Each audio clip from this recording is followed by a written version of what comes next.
Shalom bien-aimés dans le Seigneur, bonjour à tous. Je suis Maman Magui et Bengo. Nous bénissons le Seigneur pour ce temps qu'il nous donne encore pour parler autour de sa parole. Oui, nous étions en train d'étudier les dévoreurs des temps ou les ruinaires de la destinée. On a largement parlé sur ça. Aujourd'hui, on est en train de conclure pour que nous retenions l'essentiel.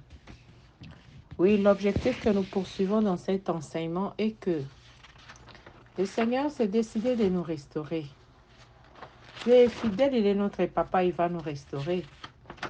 Mais que nous devions veiller pour que ces insectes dévoreurs ne viennent plus nous dévorer. Joël 2, 25 a dit, je vous remplacerai les années qu'ont dévoré la sauterelle, les gazabs, les asiles, les gélèques, ma grande armée que j'ai envoyée contre vous.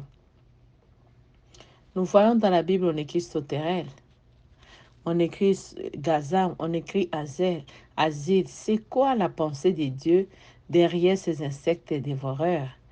C'est ça en avis, la sauterelle, ce sont des esprits ou des êtres spirituels, quelque chose qui vient tourmenter votre bien-être, votre quiétude. Les sauterelles sont des choses qui ruinent la vie d'une personne, qui détruisent ton physique et ton spirituel. Les maladies chroniques, soit de toi-même, de ton mari ou de tes enfants, l'un des enfants, les maladies chroniques, tu es entre les hôpitaux, ce sont des dévoreurs. On te fait dévorer tout ton temps de chercher l'argent. On te fait dévorer tout ton temps de jouir de la vie. Parce que 3 Jean 1, 2, la Bible déclare, je souhaite que tu sois prospère à tous égards et sois en bonne santé comme prospère l'état de ton âme. Quelque chose qui vient te voler ta paix et ta joie. Tu es marié, tu vis en Afrique, ton mari est en Europe. Tu es tenté de rechercher les visas, tu ne trouves pas, tu ne sais pas quand est-ce que tu vas rejoindre ton mari. Et la ménopause aussi te guette. Tu te dis, mais j'aurai les enfants quand? Ce sont des dévoreurs des temps. Les jeux de hasard, les lotos, ceci, les casinos, la cigarette. Dans le deuxième bureau, tu es entré dans un couple, dans un mariage avec un homme marié. Tu avais à peine 20 ans. Maintenant, tu te retrouves, tu as 50 ans, ménopausé, tu n'as pas d'enfant. Ça, ce sont les sauterelles qui te font dévorer ton temps, ta destinée. Amen. Le temps que le Seigneur nous donne, il est capital. Il ne faut pas que nous le fassions dévorer. Ton mari est tout le temps parti dans des voyages d'affaires. Il ne reste jamais avec toi. Ton mari est au nord, toi tu es au sud. Ton temps de bonheur, ton temps de jouissance que le Seigneur te donne sur la terre. L'ennemi est tenté de te dévorer ça. Les troubles dans les maisons, les incompréhensions, les difficultés, les séparations des corps, la frigidité, l'impuissance sexuelle, ce sont des dévoreurs. Bien-aimés, nous devons nous lever pour combattre toutes ces choses qui viennent nous voler notre gaieté, qui viennent nous voler notre joie, nous voler notre bonheur. Très important. Les deuxièmes espèces de dévoreurs urinaires de temps, nous avons vu l'espèce des gazards. Ce sont des multiples amis. Proverbe 18, 24 a dit, celui qui a beaucoup d'amis les a pour son malheur. La richesse procure un grand nombre d'amis, mais le pauvre est séparé de son ami. Beaucoup de gens flattent l'homme généreux et tous sont les amis de celui qui fait des présents. Oui, bien-aimés dans le Seigneur, nous avons eu à prêcher dans ces forums que nous devons bien soigner la relation avec des gens autour de nous. Oui, vis bien avec tout le monde, salue bien tout le monde. Mais quand il s'agit de ta ceinture, de ton intimité, il faut être sélectif. Il ne faut pas te faire ami à tout le monde. Il ne faut pas te faire ami aux païens. Toi, tu es enfant de Dieu, tu as des amis prostitués, des amis qui fument des cigarettes, qui sont dans la drogue, ils vont te conduire dans le mauvais chemin. Dans notre troisième espèce de dévoreurs de temps urinaires de destinée, nous avons vu les asiles. Les asiles, cet insecte dévoreur, il agit comment? Il agit par l'instabilité. Tu es vacillant, tu es flottant, tu n'es pas stable. Tu es instable. Ce que tu recherches dans la vie, on dirait que tu ne connais pas. Tu es un touche-à-tout. Tu es tenté de te faire dévorer ton temps. Il faut te focaliser sur une chose. Si tu veux servir Dieu, focalise-toi, fais l'école biblique, apprends des autres, lis les livres, sois le meilleur pasteur possible. Édifie le peuple. Si on te donne l'occasion de prêcher, prêche comme si après cette prêche, tu n'auras plus jamais le temps de prêcher encore. Donne le meilleur de toi-même. Sois focalisé si c'est ce que tu fais. Fais-le bien avec excellence. Tu es un touche-à-tout. Tu es électricien, tu es menuisier, tu es charpentier, tu es couturier. Tu es dans tout au même moment. Tu es en train de te faire dévorer ton temps. C'est ça, nous avons dit des grandes institutions de gens sérieux aiment payer cher pour un spécialiste qui est payé moins cher pour un généraliste. Parce que les gens sérieux, les grandes institutions, ils aiment l'excellence. Ils détestent les tâtonnements. C'est pourquoi si on veut chercher les maçons, tu es maçon. Si on veut chercher l'électricien, tu es électricien finalement. Tu seras comme une chauve-souris. Tu n'es ni un oiseau, tu es ni un animal. Tu vas chez les oiseaux, on te chasse. Tu viens chez les animaux, on te chasse. Sois focalisé sur ce que tu veux.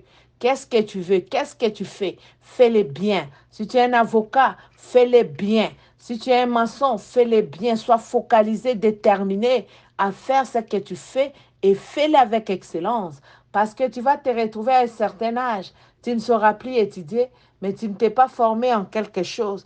Tu seras tâtonnant. Quand on va chercher les spécialistes, quand on va chercher ceux qui ont le diplôme de tel, on ne va pas te prendre parce que tu es dans tout au même moment. C'est une forme, une sorte de dévoreur qui agit aussi comme ça. C'est ça, nous sommes en train d'étudier toutes ces choses. Que quand la visitation de Dieu viendra, quand le Seigneur va te restaurer, que tu veilles pour que ces insectes dévoreurs ne viennent plus à nouveau te dévorer. Dans notre quatrième espèce de dévoreur de temps urinaire, de temps de urinaire de destinée, nous voyons l'espèce de gélec. Cette espèce de gélec, ils agissent comment? Ils agissent par la distraction exagérée. La distraction exagérée des réseaux sociaux. Facebook, WhatsApp, Instagram. Oui, tu es dans le moziki, tu es dans les ristournes, tu es dans les tontines, tu es dans beaucoup de choses là, bien aimé, il faut éviter. Si tu veux épargner de l'argent, va ouvrir un compte en banque. Commence à garder ton argent en banque. Fais-toi cette discipline. Si tu n'as pas la force de bien gérer, il faut demander au Saint-Esprit de t'aider. Parce que quand tu vas t'allier à certaines personnes dans des tontines, dans des ristournes, tu ne connais pas leur état d'âme. Plusieurs personnes se sont fait dévorer leurs avoirs, se sont fait dévorer leurs bénédictions à cause des tontines. Plusieurs personnes se sont retrouvées pauvres, se sont retrouvées dans la sorcellerie, se sont retrouvées que tous leurs biens ont été bloqués dans les ténèbres à cause des tontines. Oui, bien-aimés, je viens nous décourager de se lancer dans ces choses de tontines, de ristournes. Fais garder ton argent en compte en banque. Quand tu as besoin de cet argent, tu vas prendre. Fais même un compte bloqué, c'est mieux. Parce que les gens auprès de qui nous allons faire des tontines ou des ristournes, nous ne les connaissons pas. Plusieurs personnes se sont tombées dans les pièges de l'ennemi derrière ces choses. Beaucoup de personnes qui sont dans la sorcellerie, dans les ténèbres, profitent avec les tontines. C'est tous ceux qui gardent l'argent pour détruire la vie des autres, pour bloquer les avoirs des autres. Oui, le Saint-Esprit nous a dit d'être prudents, prudents comme les serpents. Oui, bien-aimé, sois prudent avec tes avoirs. Ton étoile, ton argent, c'est ta bénédiction. Quand tu vas t'associer avec certaines personnes, leur argent pourra te détruire ton bonheur, détruire tes avoirs, détruire ta destinée. C'est pourquoi un enfant de Dieu doit être sensible à la voix de Dieu. Nous devons recadrer toutes ces choses pour que l'ennemi ne vienne pas nous dévorer notre temps, nous dévorer nos vies. Oui, gloire au Seigneur. Et cette espèce de gélec vient aussi nous dévorer notre temps de repos. Oui, bien aimé, le repos est un temps très capital dans la vie d'un homme pour sa reconstitution et son renouvellement physique, moral, spirituel. Plus tu te reposes bien, plus tu seras efficace et dynamique sur tout le plan. Détruire les temps de repos par la télé exagérée, les Facebook, les réseaux sociaux exagérés. Détruire son temps de repos, tu es devant le film. Depuis que tu regardais ce film, tu ne laisses pas. dans le bavardage inutile, improductif, avec des multiples amis ça et là, tu es tenté de te faire dévorer ton temps. Oui, bien-aimé, j'espère avec l'aide du Saint-Esprit que avant ces enseignements ne sera plus les mêmes qu'après. Je voudrais que des graves décisions soient prises par rapport à ces enseignements, que tu puisses veiller sur toi-même, que tu puisses veiller pour que l'ennemi ne vienne pas te détruire. Chez toi, à la maison, si tu vois, il y a toujours des disputes, il y a toujours des discussions. Chère maman, opte pour le silence. Le silence est une arme efficace. Même si ton mari t'injurie, même si ton mari te cherche palabres, même si ton mari te cherche des problèmes de discussion, toi, femme sage, garde ton silence. Le silence est une arme très efficace. Quand il va t'injurier, quand il va parler mal de toi, toi tu es dans le silence, en concentration avec ton Dieu. Oui, l'ennemi ne va pas te dévorer ton bonheur dans ton mariage. Tu pourras éduquer ces maris bavards. Tu pourras éduquer ces maris qui ne te respectent pas. Tu pourras éduquer cette femme par ton silence. Oui, quand tu restes silent, ce n'est pas signe de faiblesse, mais c'est un signe de force. Parce que celui qui parle, on comprend ce qu'il veut. Mais celui qui reste silencieux est plus dangereux que celui qui parle. Je voudrais que, bien aimé, que rien ne te vole ta paix, que rien ne te vole ta quiétude. L'Éternel veut que nous soyons prospères et en bonne santé, comme prospère l'état de notre âme. Vraiment que l'Éternel dont je suis messagère et prophétesse vous bénisse. Nous allons continuer avec cet enseignement. Oui, en cette année de restauration, le vœu de notre cœur est que chacun soit restauré, qu'il comprenne comment l'ennemi agit, pour que quand Dieu va te restaurer, pour que la restauration de Dieu que tu recherches, quand ça va t'arriver, que l'ennemi ne vienne plus te troubler ou t'embrouiller. Dans le nom de Jésus, nous allons prier pour recommander notre semaine entre les mains de Dieu. Merci.